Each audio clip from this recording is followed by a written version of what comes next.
तो वहीं देश में ओमिक्रॉन वेरिएंट के केस तेजी के साथ बढ़ रहे हैं। भारत में ओमिक्रॉन के मामले 1200 के पार हो चुके हैं। महाराष्ट्र में सबसे ज्यादा 450 केस हैं, तो वहीं राजधानी दिल्ली में ओमिक्रॉन के 300 से ज्यादा केस हो गए हैं। देश के कई राज्यों में अब ओमिक्रॉन वेरिएंट ने दस्तक दी है।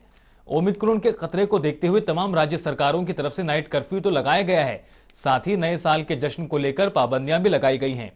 हरियाणा सरकार की तरफ से सार्वजनिक जगहों पर सिर्फ उन्हीं लोगों को एंट्री मिलेगी जिन लोगों ने दोनों डोज लगवाई होंगी। साथ ही राजधानी दिल्ली में येलो अलर्ट जारी किया गया है। दिल्ली में अब ऑड इवन के तहत दुकानों को खोलने की इजाजत है।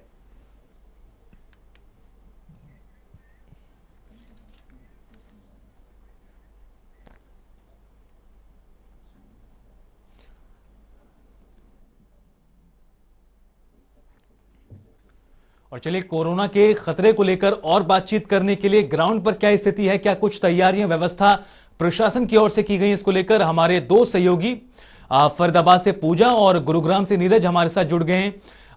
नीरज, सबसे पहले मैं आपके पास ही आना चाहूंगा। जिस तरह से 31 दिसंबर का दिन है आज, और बड़े स्तर पर आज के दिन को लोग सेलिब्रेट करते हैं, गैदरिंग बहुत ज्यादा मात्रा में लोगों की इकट्ठी होती है, लेकिन काफी ज्यादा सख्ती इस बार की जा रही कोरोना के खतरे को देखते हुए।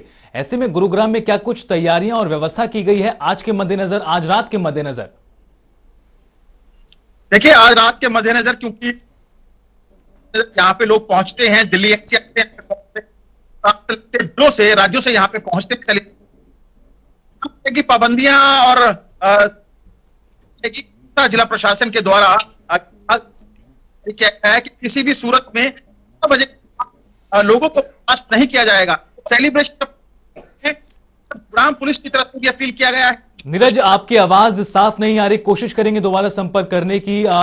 पूजा हमारे साथ फरीदाबाद से मौजूद हैं। पूजा, जिस तरह से दिल्ली में मामले बढ़े हैं, दिल्ली से सटा इलाका फरीदाबाद का भी है, और फरीदाबाद में भी अब कोरोना का खतरा एक बार फिर से बढ़ता हुआ नजर आ रहा है।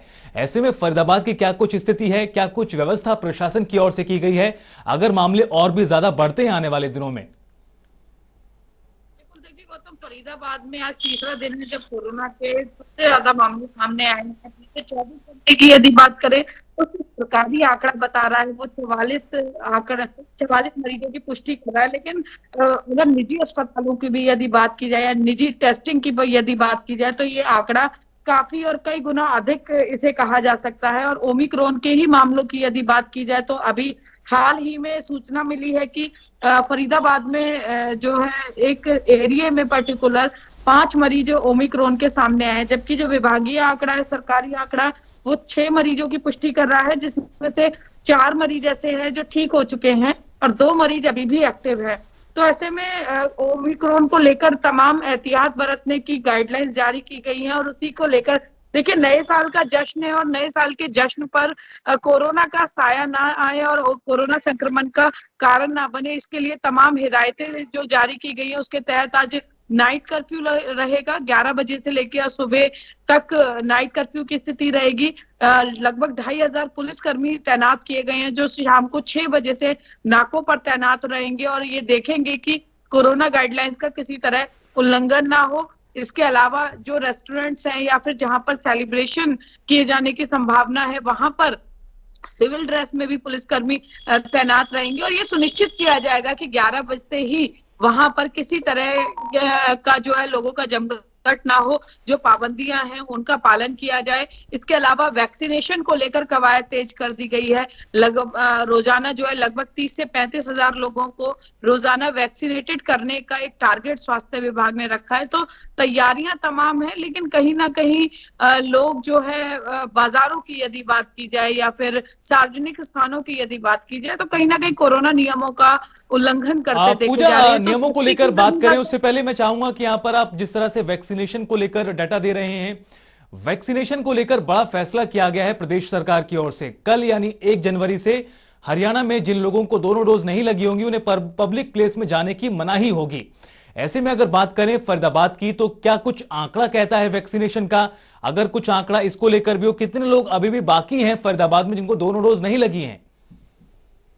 देखिए गौतम, फरीदाबाद में मैक्सिमम आबादी को दोनों वैक्सीन की डोज लग चुकी है, लेकिन अभी भी शहरी क्षेत्र में काफी ऐसे एरियाज हैं जहां पर अभी लोगों को वैक्सीन नहीं लगी। और एक हैरानी करने जताने वाला आंकड़ा यह भी है कि कई बार जब कैंप लगते हैं तो ऐसे भी लोग सामने आते हैं जो पहली डोज कोरोना की लगवाने आ रहे हैं। तो निश्चित तौर पर इस सरकार ने जो निर्णय लिया है कि यदि कोरोना की दोनों डोज नहीं होगी तो सार्वजनिक स्थानों पर एंट्री नहीं मिलेगी, इसका असर जरूर नजर आएगा। क्योंकि लोग डर से, जो एक कल्चर बना लिया है लोगों ने कि डर के आगे लोग नियमों का पालन करने पर जो है विवश हो जाते हैं। तो ऐसे में अब इस सख्ती का नतीजा क्या होगा, क्या सकारात्मक परिणाम होंगे, ये तो देखने वाली बात होगी। लेकिन फिलहाल यदि स्वास्थ्य विभाग की यदि बात करें तो उसका पूरा जोर इसी बात पर है कि अधिक से अधिक लोग वैक्सीनेटेड हों। और टारगेट लिया गया है कि जनवरी में कोशिश की जाए कि 100% वैक्सीनेशन का जो आंकड़ा है उसको पार किया जाए। जी, और नीरज भी हमारे साथ लगातार बने हुए। नीरज, आप तक हमारी आवाज पहुंच रही है?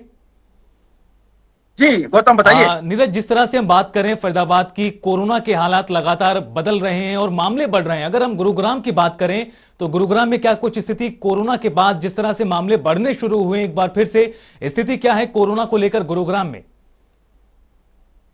गौतम देखिए, मैं आपको अपडेट देना चाहूंगा कि 24 घंटे ओमिक्रॉन मामले सामने आए, जिसकी 16 के करीब जा पहुंची है कि इन 15 लोगों को, इसमें से 15 संक्रमित लोगों को डिस्चार्ज किया जा चुका है, जबकि एक जो है वो आइसोलेशन में अपना ट्रीटमेंट करा रहा है। ग्रुप ओमिक्रॉन ही खतरनाक नहीं हो रहा है, बल्कि उनके बढ़ रहे हैं।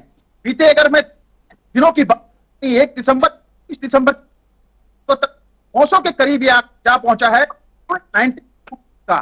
तो जो लापरवाहियां बरती जा रही हैं लोगों के यहाँ पे बाजारों के तमाम पाबंदियों के बाद सोशल डिस्टेंस पालन नहीं किया जा रहा है, जिस लगातार संक्रमण बढ़ रहा है की बात की जा रही।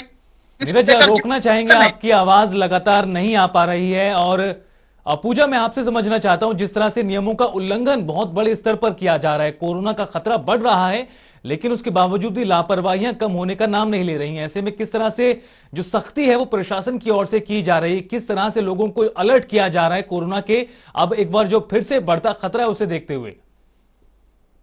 गौतम, अगर सख्ती की यदि बात की जाए तो प्रशासन सख्त नजर नहीं आ रहा है। और यही कारण है कि फरीदाबाद में कोरोना के मामले लगातार बढ़ते जा रहे हैं। हालांकि गाइडलाइंस जरूर जारी की गई है हरियाणा सरकार द्वारा भी, और जिला उपायुक्त ने भी इन गाइडलाइंस को सुनिश्चित करने की बात कही है। लेकिन मास्क ज्यादा कदर जरूर काटे जा रहे हैं, लेकिन सोशल डिस्टेंसिंग का जो नियम, कोरोना का एक अहम नियम है, उसका कहीं भी पालन नहीं हो रहा है। यदि ये कहा जाए तो अतिशयोक्ति नहीं होगी।